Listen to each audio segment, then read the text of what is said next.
መተላለፊን ደምስስልኝ አንተን ብቻ በደልኩ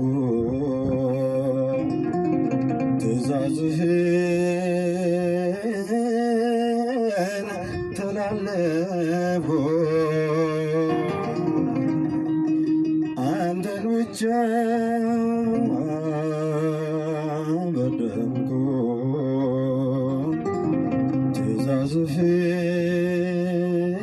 ትእዛዝህን ተላለፍኩ እንደ ምሕረትህ ብዛት ማረኝ መተላለፌን ደምስስልኝ አንተን ብቻ በደልኩ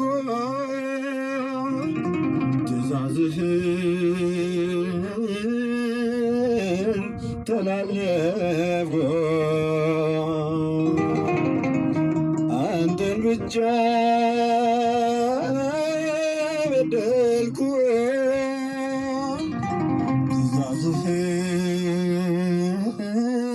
ትእዛዝህን ተላለፍኩ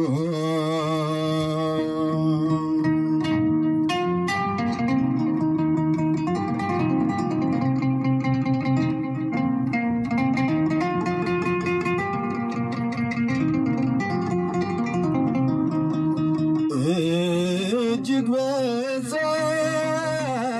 የኔ ኃጢአት ከፀጉሬ በመቅደስህ እጮሃለሁ አቀርቅሬ የዳዊት ልጅ ማረኝ ብዬ እጮሃለሁ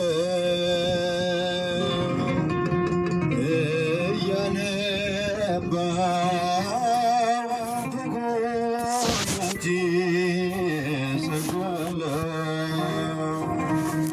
የዳዊት ልጅ ማረኝ ብዬ እጮሃለሁ በመቅደስህ እጮሃለሁ አቀርቅሬ እንደ ምሕረትህ ብዛት ማረኝ መተላለፌን ደምስስልኝ አንተን ብቻ በደልኩ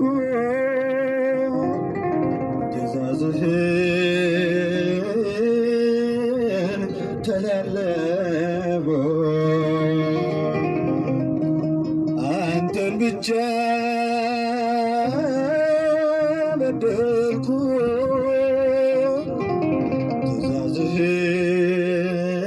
ትእዛዝህን ተላለፍኩ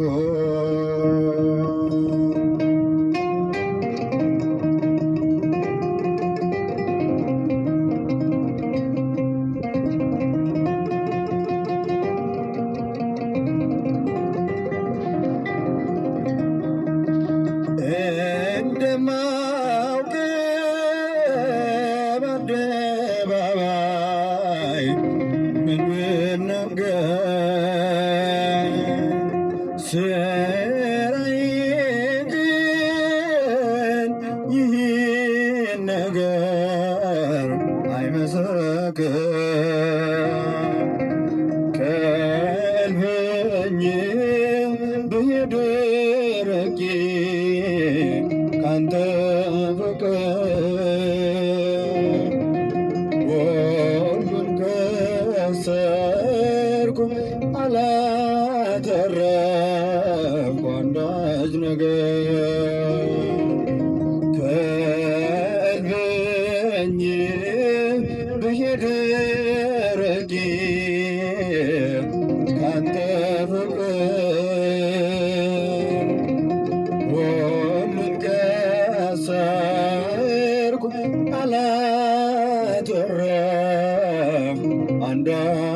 ነገር እንደ ምሕረት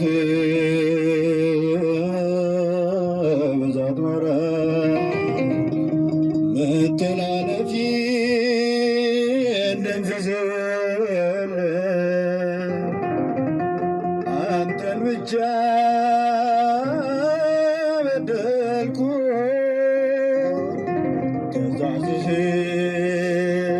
ትእዛዝህን ተላለፍኩ አንተን ብቻ በደልኩ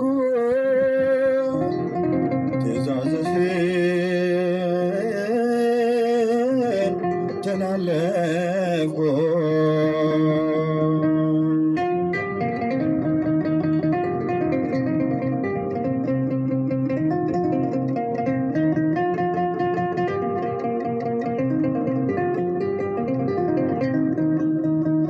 ማን እንደኔ ከተወልዶ የበደለ ማርያም ናት ካንተ በቀር ወዴት አለ? የዳዊት ልጅ ማረኝ ብዬ እጮኻለሁ እያነባሁ በጉልበቴ እሰግዳለሁ። የዳዊት ልጅ ማረኝ ብዬ እጮኻለሁ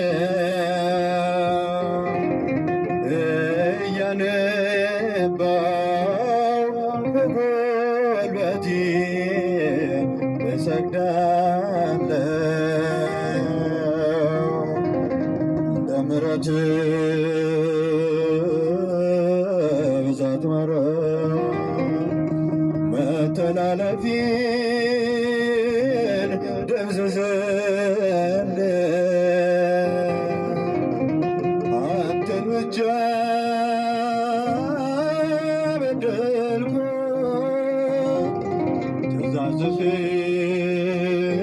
ትእዛዝህን ተላለፍኩ አንተን ብቻ በደልኩ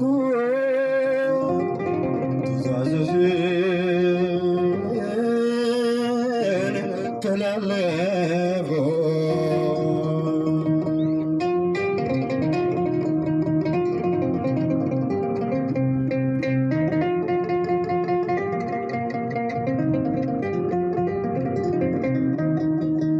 ድንግል ማርያም በቤተ መቅደስ አሰምታ ትናገር ነበር። ሰላም ላንቺ ይሁን አለ ቅዱስ ገብርኤል። ሌላ ምንም አላውቅም ያውቃል እግዚአብሔር ያውቃል እግዚአብሔር። ድንግል ማርያም በቤተ መቅደስ አሰምታ ትናገር ነበር። መልአኩ ገብርኤል ከነገረኝ በቀር ሌላ ምንም አላውቅም ያውቃል እግዚአብሔር ያውቃል እግዚአብሔር።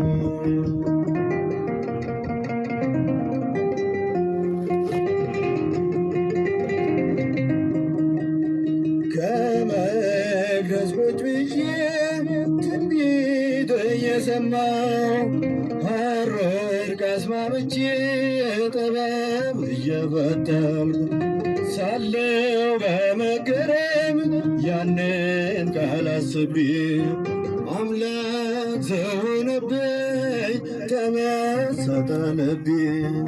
ማናት ብዬ ሳስብ ያቺ ብላቴና ገብርኤል ነበረ።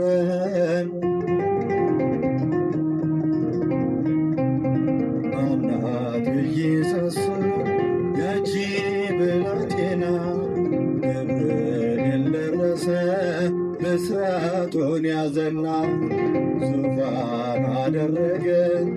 የባሪያይቱን ውርደት ተመልክቷልና ድንግል ማርያም በቤተ መቅደስ አሰምታ ትናገር ነበር። ሰላም ላንቺ ይሁን አለኝ ቅዱስ ገብርኤል። ሌላ ምንም አላውቅም፣ ያውቃል እግዚአብሔር።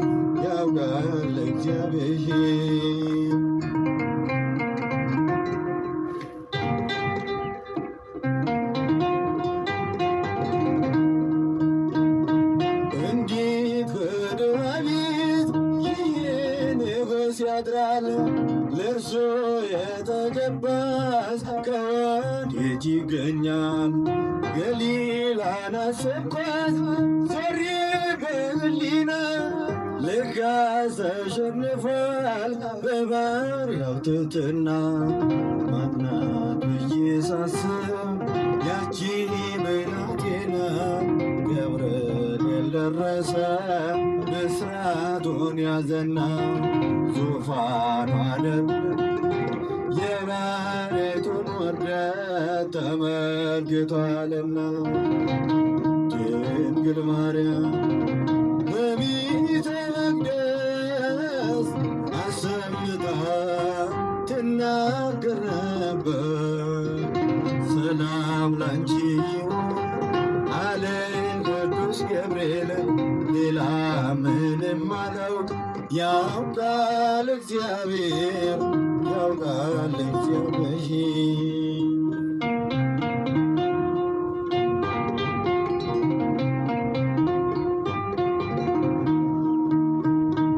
እንዴት ያለ መቅደስ ሰማይን ይሆናል?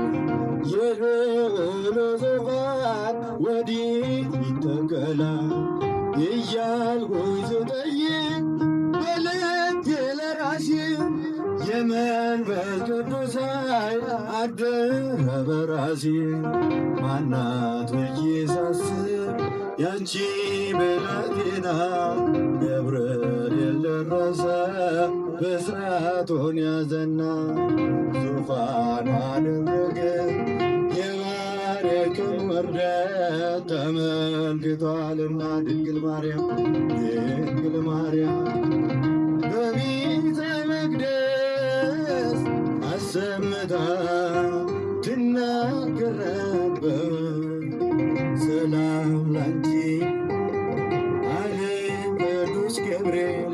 ሌላ ምንም አላውቅም፣ ያውቃል እግዚአብሔር።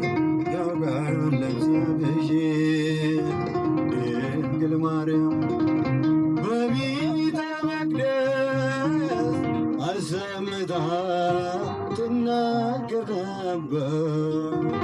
ሰላም ላንቺ አለኝ ቅዱስ ገብርኤል።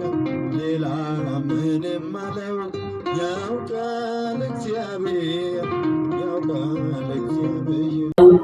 ወዝንቱ ዘመድ ኢይወፅእ ዘእንበለ በጾም ወበጸሎት። ይህ አይነት ግን ያለ ጾምና ያለ ጸሎት አይወጣም። የማቴዎስ ወንጌል ምዕራፍ 17 ቁጥር 21 ላይ የምናገኘው ቃል ሲሆን ይህንን ቃል የተናገረው ለስም አጠራሩ ክብር ምስጋና ይድረሰውና መድኃኒታችን ኢየሱስ ክርስቶስ ነው።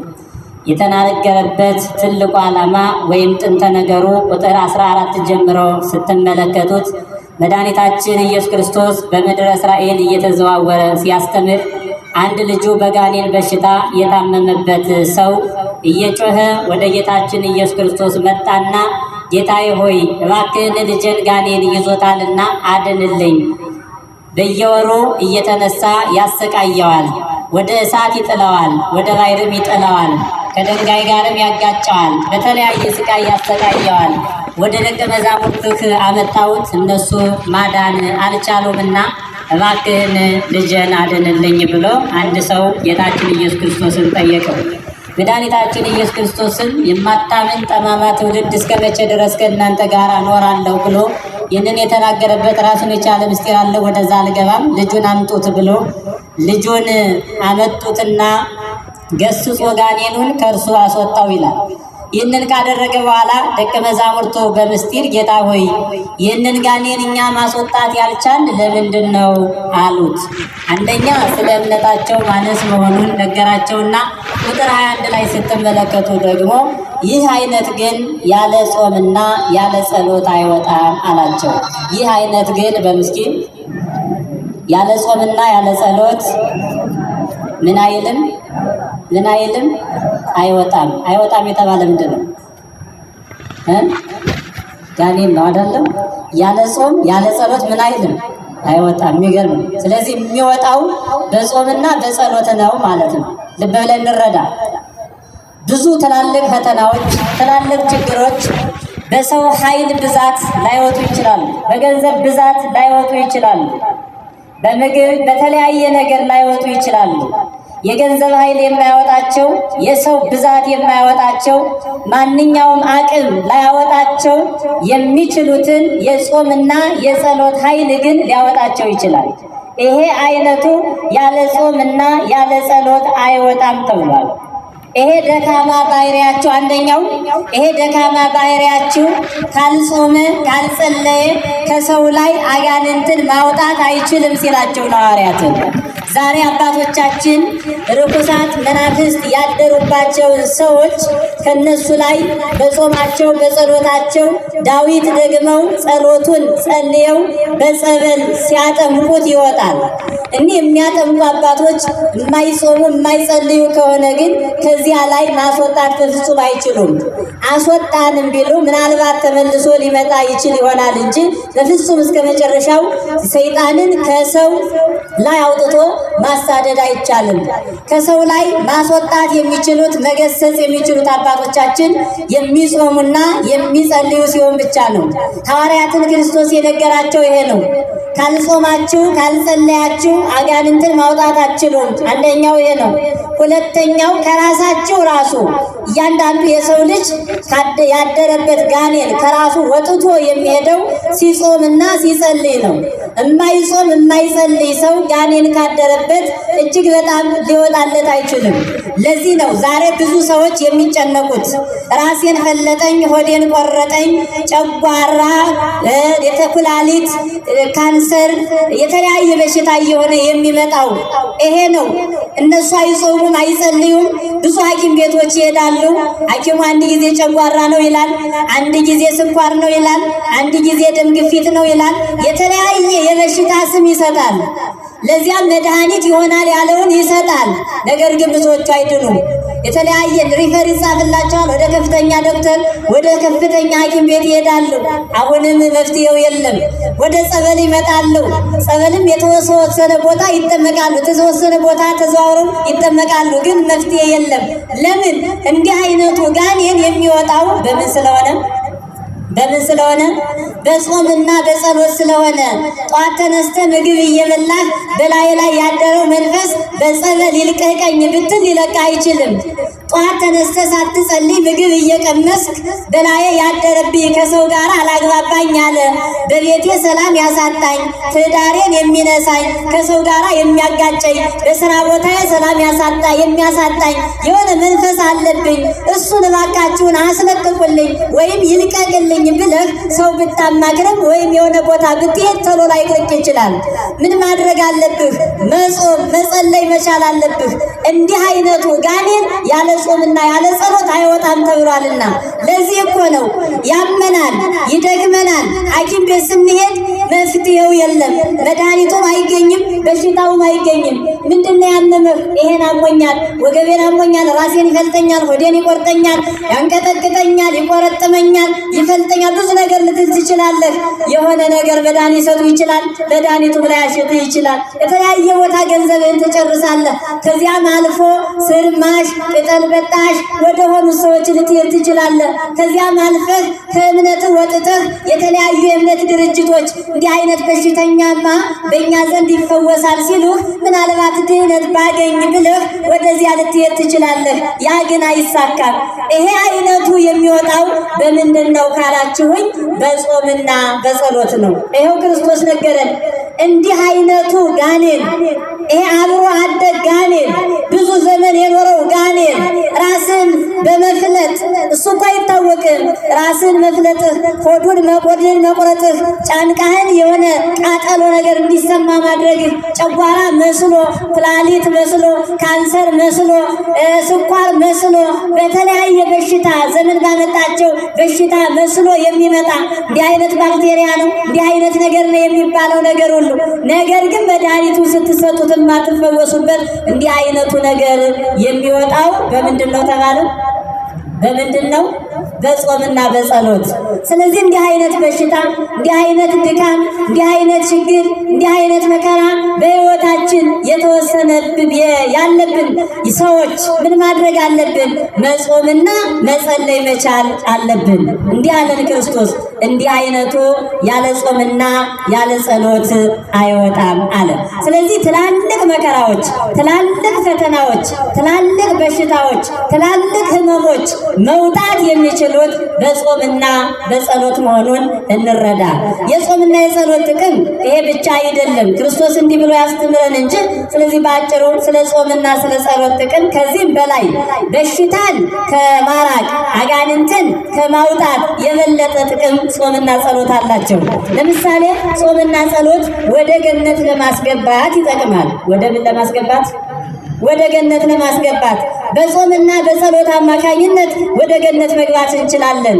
እንዲህ ይለዋል ሊቁ፣ አሌ ሎሙ እለ ይሜንኑ ጾመ ወይብሉ የኮነ ሰናየ።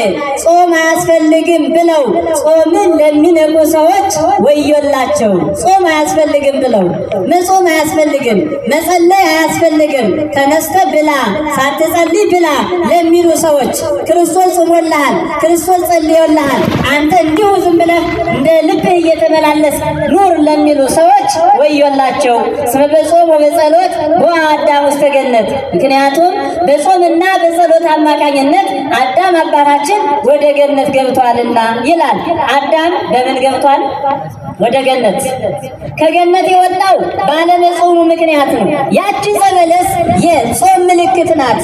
ያችን ባለመጠበቁ ምክንያት ዛሬ እኮ ጾም ማለት ከተከለከልነው ነገር መጠበቅ ነው። ይሄን አትብላ ከተባለው ነገር መጠበቅ፣ ይሄን አድርግ ማድረግ፣ ይሄን አታድርግ አለማድረግ፣ ይሄ ጾም ነው። ስለዚህ አዳም ያችን አትብላ ተብሏል። ያችን መጠበቁ ጾም ነው፣ አለመጠበቁ ደግሞ መብላት ነው። ስለዚህ ያችን ሲበላ ከገነት ወጣ። ከገነት ከወጣ በኋላ ደግሞ አዳም እግዚአብሔርን ያህል ጌታ፣ ገነትን ያህል ቦታ፣ ልጅነትን ያህል ክብር ያጣው ባለመጾሙ ምክንያት መሆኑን ተረድቶ ጾመ፣ ጸለየ፣ አዘነ። እግዚአብሔር ጾሙን ሰማው፣ ጸሎቱን ተቀበለው፣ እንባውንም ሐዘኑንም ተመለከተና 5500 ዘመን ቃል ኪዳን ሰጠው፣ ከልጅ ልጅ ተወልጄ አድናለሁ ብሎ። ስለዚህ አዳምን ተመልሶ ወደ ገነት ያስገባው ምንድነው ከተባለ ጾምና ጸሎት ነው። ጾምና ጸሎት ወደ ገነት እንድንገባ ምክንያት ይሆነናል። ዛሬም የሚጾሙ የሚጸልዩ ሰዎች ወደ ገነት መግባት ሲችሉ፣ የማይጾሙና የማይጸልዩ ሰዎች ወደ ገነት መግባት በፍጹም አይችሉም። ስለዚህ ጾምና ጸሎት አጋንንትን ከማውጣት በሽታን ከማራቅ የበለጠ ወደ ሰማይ እንድንጓዝ በመንግስተ ሰማያት እንድንኖር ከአምላካችን ከእግዚአብሔር ጋር መንግስቱን እንድንወርስም ያደርጉናል ማለት ነው። ሁለተኛው ጾምና ጸሎት በእግዚአብሔር ዘንድ ባለሟልነትን እንድናገኝ ያደርጉናል። በእግዚአብሔር ዘንድ ምን እንድናገኝ? ባለሟልነትን እንድናገኝ፣ ክብርን እንድናገኝ። ሙሴ ባለሟልነትን ያገኘው በጾምና በጸሎት አማካኝነት ነበር። ኦሪት ዘጸአት ምዕራፍ 34 ላይ ስትመለከቱ የሙሴን ታሪክ ታነባላችሁ። ኦሪት ዘጸአት ምዕራፍ 34 ቁጥር 28 ላይ ሙሴ ከእግዚአብሔር ጋር 570 ቃላትን ተነጋግሯል። የቃል ኪዳኑን ታቦት ተቀብሏል፣ ጽላቱን። ይሄን ያደረገው 40 መዓልት 40 ሌሊት በመጾም ነው። ሲጾምም ደግሞ በመጸለይ ነው። ጸሎት ማለት ደግሞ ከእግዚአብሔር ጋር መነጋገር ማለት ነውና እየጾመ እየጸለየ ከእግዚአብሔር ጋር እየተነጋገረ የእግዚአብሔርን ባለሟልነት አገኘ። ባለሟልነትን ሲያገኝ እግዚአብሔር ሁለቱን ጽላቶች ሰጠው። በእነዚያ ምክንያት ታምራትን አደረገ። ያ ታቦት ዛሬም ሲወርድ ሲዋረድ ከኛ ድረስ ደረሰ እና ምን ለማለት ነው? ስንጾም ከእግዚአብሔር ጋር በእግዚአብሔር ዘንድ ባለሟልነትን ማግኘት እንችላለን። በእግዚአብሔር ዘንድ ባለሟልነትን ካገኘን ደግሞ ከእግዚአብሔር ጋር መነጋገር እንችላለን። ከእግዚአብሔር ጋር ስንነጋገር ደግሞ ችግራችን ይፈታል። እንቆቅልሾቻችን መፍትሄዎች ያገኛሉ። በሽታችን ይርቃል፣ ሰላም ይመጣል፣ ፍቅር ይነግሳል፣ ችግር ሁሉ ይወገዳል። ከማን ጋር ስንነጋገር? ከማን ጋር ስንነጋገር? ከእግዚአብሔር ጋር ስንነጋገር። እንኳን ከእግዚአብሔር ጋር ከሰማያዊው ንጉሥ ሁሉን ከሚችል ባለስልጣን ከእግዚአብሔር ጋር ከምድራዊ ንጉሥ ከምድራዊ ባለስልጣን ጋር ተነጋግረን መፍትሄ እኮ ልናገኝ እንችላለን። በመነጋገር መፍትሄ ይመጣል። ባልና ሚስት ሊጣሉ ይችላሉ። ወንድምና ወንድም ሊጋጩ ይችላሉ። ከተነጋገሩ ነው መፍትሄ የሚመጣው ወይስ ተኮራርፈው ዝም ሲሉ ነው? የትኛው ነው? በመነጋገር ነው? በመኮራረፍ? በመነጋገር ነው። ስለዚህ እንኳንስ ከእግዚአብሔር ጋር ተነጋግረን ከሰዎች ጋር ተነጋግረን መፍትሄ እናገኛለን። ከሰዎች ጋር ተነጋግረን መፍትሄ የምናገኝ ከሆነ ከእግዚአብሔር ጋር ተነጋግረንማ እንዴት የበለጠ መፍትሄ አናገኝ? ስለዚህ ከእግዚአብሔር ጋር ለመነጋገር ምን ያስፈልጋል? ጾም ያስፈልጋል፣ ጸሎት ያስፈልጋል። ጾምና ጸሎት ከእግዚአብሔር ጋር የምንነጋገርበት መንገድ ስለሆነ ሌላኛው ጾምና ጸሎት ከሞትም ማምለጫ መንገድ ነው። ከሞት ማምለጫ መንገድ ነው። እኔ አልሞትም ወደ ብሔረ ሕያዋን መግባት እፈልጋለሁ ብንል እንኳን ሕጉን ጠብቀን ስርዓቱን አክብረን የምንጾም የምንጸልይ ከሆነ ይህንን ማድረግ እንችላለን። ኤልያስን ምሳሌ ማየት ይቻላል። አንደኛ ነገሥት ምዕራፍ 19 ቁጥር 8 ላይ ኤልያስም 40 ቀን እንደጾመ ታነባላችሁ። በዚህም ጾሙ በዋዲ በጾም ወበጸሎት አርገ ኤልያስ ውስተ ሰማይ ወድኅነ ሞት። ዳግመኛም በጾምና በጸሎት አማካኝነት ኤልያስ ወደ ሰማይ አረገ፣ ወደ ብሔረ ሕያዋን ወጣ፣ ወድኅነ ሞት ከሞትም ተሰወረ ይለናል። ኤልያስ ከሞት የተሰወረው በምን አማካኝነት ነው? በምን አማካኝነት? በጾምና በጸሎት አማካኝነት። አያችሁ ክርስቲያኖች፣ የምንጾም የምንጸልይ የምንሰግድ ከሆነ ሞትን እንኳን ማሸነፍ እንችላለን። ብሔረ ሕያዋን እንግባ ብንል እንኳን እግዚአብሔር አልፈቅድም አይለንም፣ እግዚአብሔር ያደርግልናል። ጾማችንን ጸሎታችንን ምክንያት አድርጎ ብሔረ ሕያዋን ማለት ሰላም ያለባት ፍቅር የነገሰባት ራበኝ ጠማኝ የማይባልባት 24 ሰዓት እግዚአብሔር የሚያበራላት ሞት የሌለባት ልዩ ሀገር ናት። ምን የሌለባት? ሞት የሌለባት፣ የዚህ ዓለም ጭንቀት የዚህ ዓለም ውጣ ውረድ የሌለባት፣ ምንም አይነት መከራ የማይሰማባት፣ ስለ ምግባችሁ፣ ስለ መጠጣችሁ፣ ስለ ልብሳችሁ ማትጨነቁባት፣ ደስ ብሏችሁ እግዚአብሔርን እያመሰገናችሁ የምትኖሩባት እስከ ዕለተ ምጽአት ድረስ ወደዚህች ሀገር በጾምና በጸሎት መሄድ ይቻላል። ያለ ጾምና ያለ ጸሎት ግን መሄድ አይቻልም ነው። አባቶቻችን በጾማቸው በጸሎታቸው ወደዚህች ሀገር ገብተዋል። እነ ናኩቶ ለአብ፣ እነ አቡነ አረጋዊ ዳሞ፣ እነ ዕዝራ፣ እነ ኤልያስ ሌሎችንም አባቶቻችን በብሔረ ሕያዋን የሚኖሩትን መጥቀስ ይቻላል። ከሞት የተሰወሩትን በዚያ ደስ ብሏቸው የሚኖሩትን። ነገር ግን ክርስቲያኖች እነዚህ ወደዚያ የሄዱት በጾምና በጸሎት አማካኝነት ነው። ዛሬ ጾም አያስፈልጉም የሚሉ ሰዎች ግን ወደዚያች ሀገር ሲሄዱ አላየንም። መቃብር ውስጥ ተቀብረው አጽማቸውም ሳይገኝ እንዲሁ እንመለከታቸዋለን። ጾም አያስፈልግም ብለው ጾምን የሚንቁ ሰዎች ወደዚያች ሀገር ሲሄዱ አላየንም። የጾሙ የጸለዩ ሰዎች ግን በክብር ላይ ክብር በጸጋ ላይ ጸጋ ተጨምሮላቸው ከሞት ተሰውረው እንኳን ብሔረ ሕያዋን ገብተዋል። ስለዚህ የጾም ጥቅም ከዚህም በላይ ነው። ሌላኛው ጾምና ጸሎት ኃጢአታችንን ያስተሰርይልናል። ጾምና ጸሎት ኃጢአታችን ምን ይላል? ምን ይላል? ታላላቅ ኃጢአቶችን ሰርቶ ነበረ። ነቢዩ ናታን መጥቶ በምሳሌ ነገረው። ያህን ኃጢአት የፈጸመው እሱ እንደሆነም ገልጾ አስረዳው። ከዚያ በኋላ ዳዊት ከዙፋኑ ወርዶ ማቅ ለብሶ ትቢያ ደስሶ አለቀሰ። በድያለሁ፣ አጥፍቻለሁ፣ ልክ አይደለሁም አለ። ወደ እግዚአብሔር ተማጸነ። እግዚአብሔር የዳዊትን ጾሙን ጸሎቱን ተቀበለለትና ኃጢአቱን ይቅር አለለት። ዋዲ በጾም በጸሎት ተሰረየ ሎቱ ኃጢአቱ ለዳዊት። ዳግመኛም በጾምና በጸሎት አማካኝነት የዳዊት ኃጢአቱ ይቅር ተባለለት። ወተወለቆ ምስለ ጻድቃን ከጻድቃን ከቅዱሳን ጻድቃን ጋራም ተቆጠረ ይለናል። ክርስቲያኖች በጾምና በጸሎት አማካኝነት ኃጢአታችን ይቅር ይባላል፣ በደላችን ይደመሰሳል። የጠፋነው ጥፋት የበደልነው በደል እግዚአብሔርን ያሳዘንበት ያ መጥፎ ቀን በጾምና በጸሎት አማካኝነት ይቅር ይባልልናል። የምንጾም የምንጸልይ ሰዎች ኃጢአታችን ይቅር የሚባል ሲሆን የማይጾሙና የማይጸልዩ በጾምና በጸሎት ላይ የሚያፌዙ የሚያላግጡ ሰዎች በምን ይሆን ኃጢአታቸው ይቅር የሚባለው?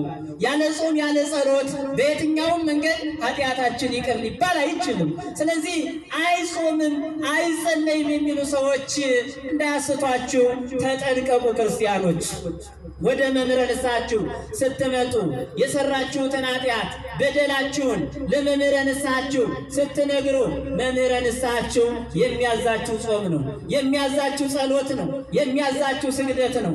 ምናልባት በሽታ ጸንቶባችሁ እድሜያችሁ ከፍ ብሎ መስገድ የማትችሉ በሽተኞቹ ናችሁ፣ መጾም የማትችሉ መጸለይን ማንበብ የማትችሉ ከሆነ እሱ ጾሙን እየጾመ እናንተ ገንዘብ ካላችሁ ምጽዋት እንድትመጸውቱ የምትችሉትን ነገር እንድታደርጉ መምህረ ንስሐችሁ ሊያግዛችሁና በሚፈለገው መንገድ ስርዓተ ቤተ ክርስቲያንን ጠብቆ ኃጢአታችሁ ይቅር እንዲባል ሊያደርግ ይችላል።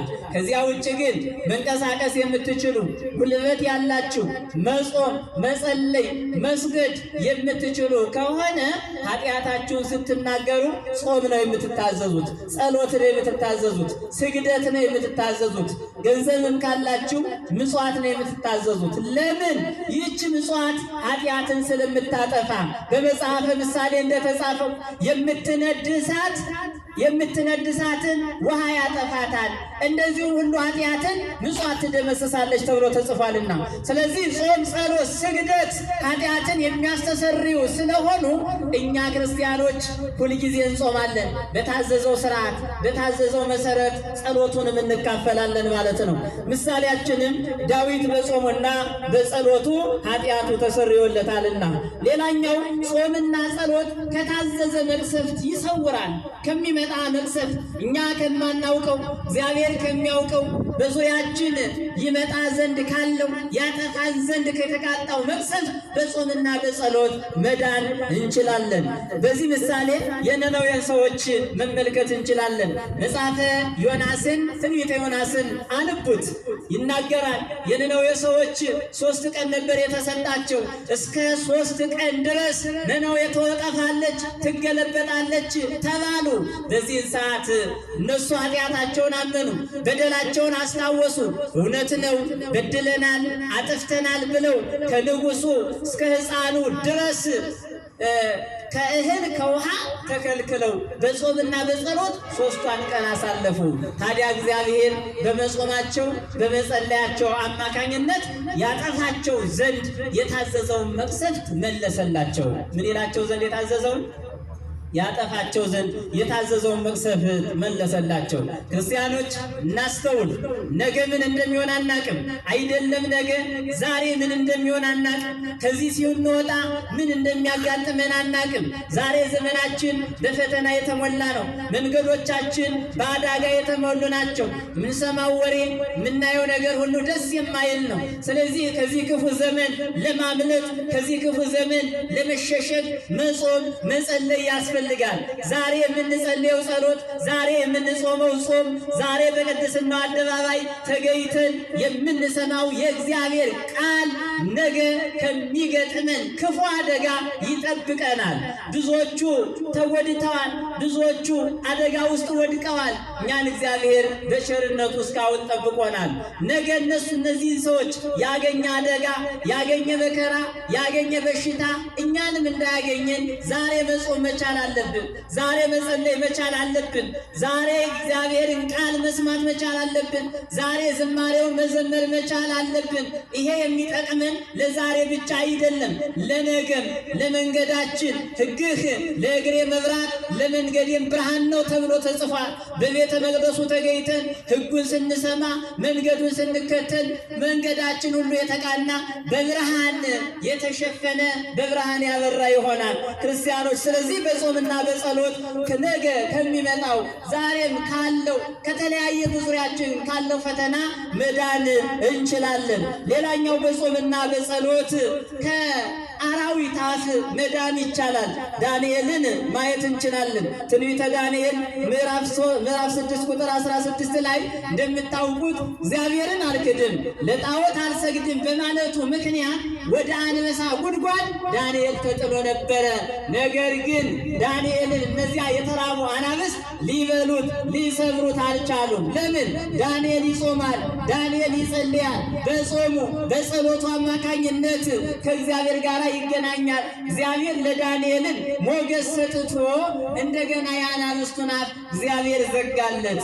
እግዚአብሔር ከዳንኤል ጋር ስለነበረ ሰዎች ዳንኤልን ለተራበ አንበሳ አሳልፈው ቢሰጡትም እግዚአብሔር ግን አልተለየውምና ለዳንኤል አንበሳውን አሰገደለት። እንዲያውም ከእግሩ በታች እግሩን እየላሱ ይሰግዱለት ነበረ።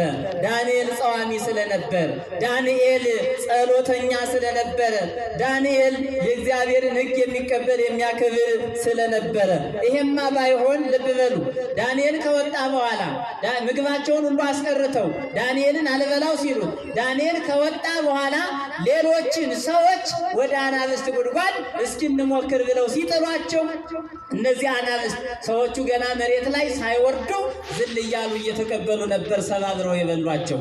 የማይጾሙት የማይጸልዩት ለእግዚአብሔር ሕግና ትእዛዝ የማይገዙት ወደ አንበሳ ጉድጓድ ሲጣሉ አናብስቱ መሬት ላይ አላሳረፏቸውም። ዝል እያሉ እየተቀበሉ ሰባብረው በሏቸው። ታዲያ ዳንኤልን ለምን አልበሉትም? ዳንኤል ጸዋሚ ነዋ። ዳንኤል ጸሎተኛ ነዋ። ከዳንኤል ጋራ እግዚአብሔር አለ። ዳንኤል የሚነጋገረው ከእግዚአብሔር ጋር ነው በጸሎቱ። ክርስቲያኖች ከእግዚአብሔር ጋር ከሆንን ከእግዚአብሔር ጋር ከተነጋገርን በጾማችን በጸሎታችን አማካኝነት ሰዎች ለተራበ አንበሳ እንደ አንበሳ ለተራበ ጠላት አሳልፈው ቢሰጡን እንኳ ጠላታችን ሊጎዳ ሊሰብረን አይችልም። እግዚአብሔር ከኛ ጋር ከሆነ ማን ይችለናል ብሎ ነቢዩ እንደተናገረው እግዚአብሔር ከኛ ጋር ከሆነ እግዚአብሔር ከኛ ካራቀ እግዚአብሔር ከኛ ጋር ካለ ከጠላት በር ሂደን ብንገባ እንኳ ጠላቶቻችን ሊነኩን አይችሉም። እግዚአብሔር ለእኛ ሞገስን ሰጥቶ ጠላቶቻችን እንድናስፈራ ያደርጋልና ዳንኤል የሆነው ይሄ ነበረ። ታዲያ ክርስቲያኖች ይሄ ብቻ አይደለም። ለምሳሌ በሌላ መልኩ ጸሎት እድሜንም ይጨምራል፣ እድሜንም ያስጨምራል። በጸሎት እድሜ ይገዛል። በጸሎት እድሜ ምን ይላል? እድሜ ምን ይላል? እድሜ በእውቀት ይገኛል እንዴ? በስልጣን በሀብት እድሜ አይገኝም። ክርስቲያኖች በምንም መልኩ እድሜን ልታገኙ አትችሉም። እድሜን የሚሰጥ እድሜን የሚነሳ እግዚአብሔር ነው። ረጅም እድሜም ሰጠህ፣ አጭር እድሜ እሱ የሰጠህን ጊዜ ነው የምትኖራት። ከዚያ ውጭ ሀብት ቢኖር በሀብት መግዛት አይቻልም። ጉልበት ቢኖር በጉልበት እድሜን መቀማት አይቻልም። ስልጣን ቢኖር በስልጣን እያስፈራሩ እድሜን መጨመር በፍጹም አይቻልም። በፍልስፍና በጥበብ በእውቀት እድሜ አይጨመርም፣ አይቻልም። ነገር ግን እድሜ በምን ይገኛል ካላችሁ፣ እድሜ በጾም ይገኛል፣ በጸሎት ይገኛል። መጽሐፍ ቅዱስ ማስረጃ መመልከት እንችላለን። ሁለተኛ ነገሥት ምዕራፍ 20 ቁጥር 6 ላይ የሕዝቅያስን ታሪክ እናነባለን። እግዚአብሔር ነቢዩ ኢሳይያስን ልኮ ለሕዝቅያስ እንዲህ ብለህ ንገረዋል፣ ትሞታለህ እንጂ አትድንምና ቤትህን አስተካክል ብለህ ሂደህ ንገረው አለው። ሕዝቅያስም ሄደ። እነሆ ከእግዚአብሔር ያገኘሁትን መልእክት ቃል በቃል ልነግርህ መጥቻለሁ። ምን አለህ? እስኪ ንገረኝ አለው። ትሞታለህ እንጂ አትድንምና ቤትህን አስተካክል ብሎሃል አለው። መቼ ነው የምሞተው? ጊዜ አለኝ፣ ጊዜ የለህም። ሰዓት አለኝ፣ ሰዓቱ ደርሷል። ታዲያስ ቶሎ ቤትህን አስተካክል ተብለሃል። በዚህን ሰዓት ንጉሡ ሕዝቅያስ አዘነ፣ አለቀሰ። በጾም በጸሎት ሆኖ ወደ እግዚአብሔር ለመነ። እውነት ነው አንተ ከጠራኸኝ እመጣለሁ፣ ግን አላሰብኩም ነበር ዕድሜን የምትሰጥ ዕድሜን የምትቀንስ በዕድሜ ባለጸጎች የምታደርግ አንተ ነህና ጌታዬ ሆይ እባክህን ዕድሜ ስጠኝ፣ ዕድሜን ጨምርልኝ፣ ባላሰብኩት ሰዓት አትውሰደኝ ብሎ ወደ እግዚአብሔር ጾመ፣ ጸለየ፣ ከእግዚአብሔርን ማለደ። ማን? ነቢዩ ንጉሡ ሕዝቅያስ።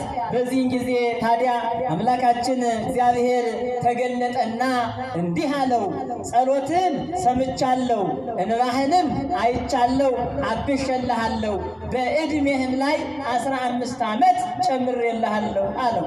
በዕድሜህ ላይ ስንት ዓመት ጨምሬልሃለሁ? ስንት ዓመት? 15 ዓመት። በስንት ቢሊየን ብር ይገኛል? ይገዛል 15 ዓመት። እንኳን 15 ዓመት 15 ደቂቃ መግዛት አይቻልም ክርስቲያኖች፣ በምንም አይገኝም። ግን በጾምና በጸሎት ይገኛል። አያችሁ ክርስቲያኖች፣ ስለካ ሰዎች አትጾሙ አትጸልዩ፣ ጌታ ጾሞልሃል፣ ጌታ ጸሎት አድርጎልሃል። ጌታ እኮ ላንተ ሲል በዚህ ምድር 33 ዓመት ከ3 ወር ኑሮ ሁሉን ነገር አስተካክሎልን ሄደ።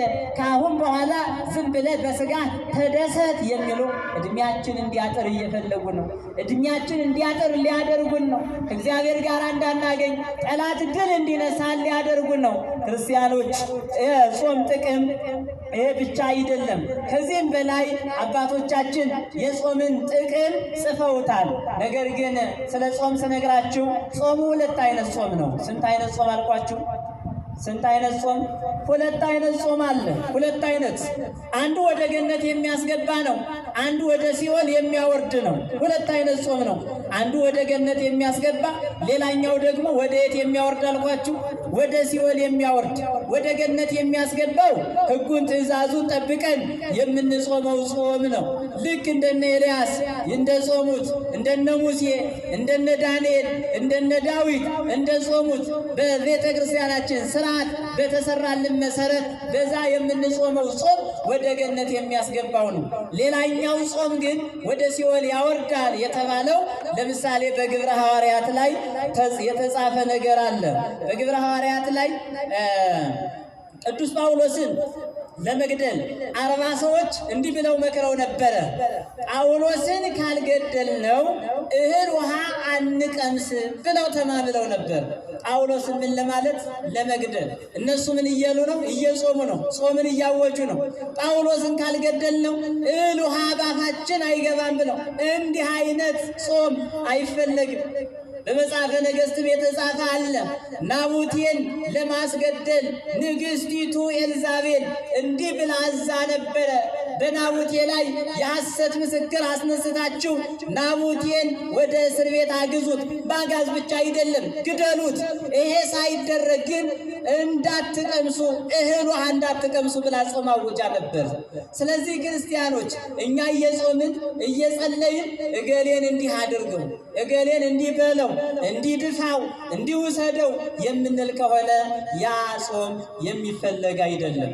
ያ ጾም ጠቃሚ ጾም አይደለም። ቤተ ክርስቲያን መጥተን ቅዱስ ሚካኤል ሆይ፣ ድንግል ማርያም ሆይ ይሄውን እየጾምኩ ነው፣ እየጸለይኩ ነው፣ እስከ 9 ሰዓት እስከ 11 ሰዓት እጾማለሁ፣ ሌሊት መጥቻ አስቀድሳለሁ፣ ማህሌቱ ማድራለሁ፣ ኪዳኑን ቅዳሴውን እከታተላለሁ፣ ወንጌሉን እማራለሁ፣ ዝማሬውን እዘምራለሁ፣ በሰባቱ ጊዜያት ጸሎት አደርሳለሁ። ነገር ግን እንዲህ አይነት ጎረቤት አለና እሱን ድፋልኝ፣ እሱን ድፊልኝ፣ እሱን አስወግጅልኝ ብለን በጾማችንና በጸሎታችን መካከል እንዲህ አይነት ሐሳብ ብናቀር ያ ጾማችን ድካም ነው የሚሆነው። ያ ጸሎታችን ከንቱ ነው የሚሆነው።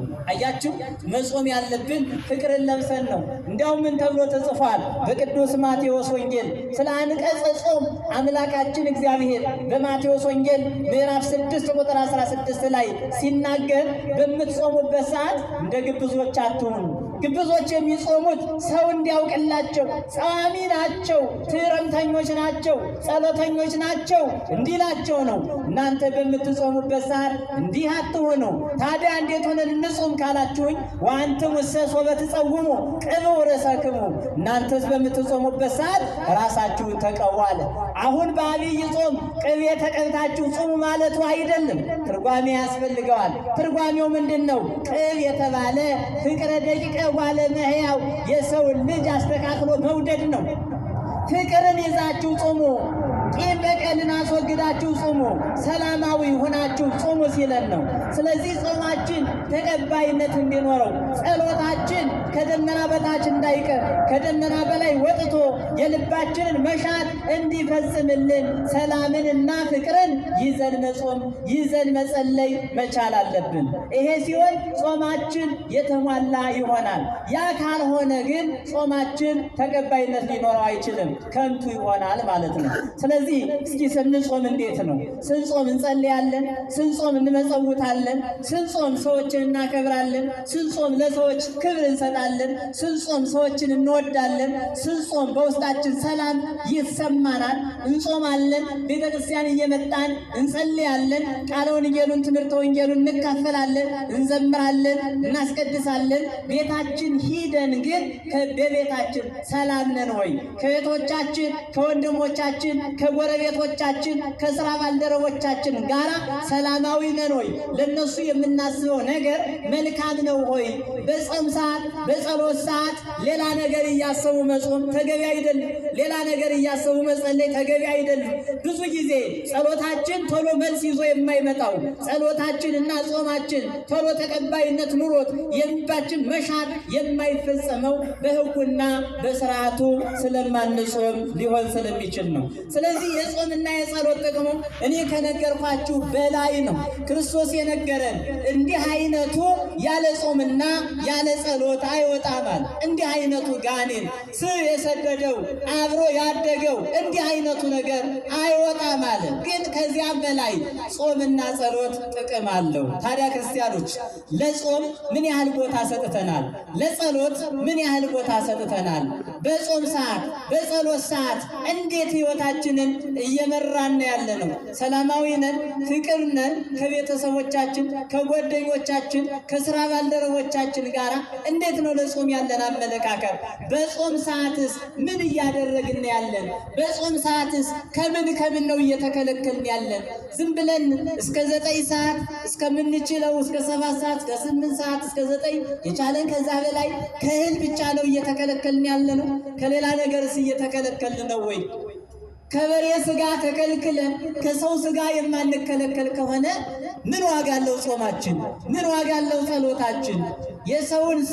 የበሬ ስጋ የበግ ስጋ የፍየል ስጋ ትተን የሰውን ስጋ ያለ ቢላ በሐሜት እያረድን የምንበላ ከሆነ ጾማችን እንዴት ተቀባይነት ይኖረዋል? ጸሎታችን እንዴት ተቀባይነት ይኖረዋል? ስንጾም ከስጋ ብቻ አይደለም። ዓይናችን እየጾመ ነው ወይ? እግራችን እየጾመ ነው ወይ? እጃችን እየጾመ ነው ወይ? ልባችን እየጾመ ነው ወይ? አንደበታችን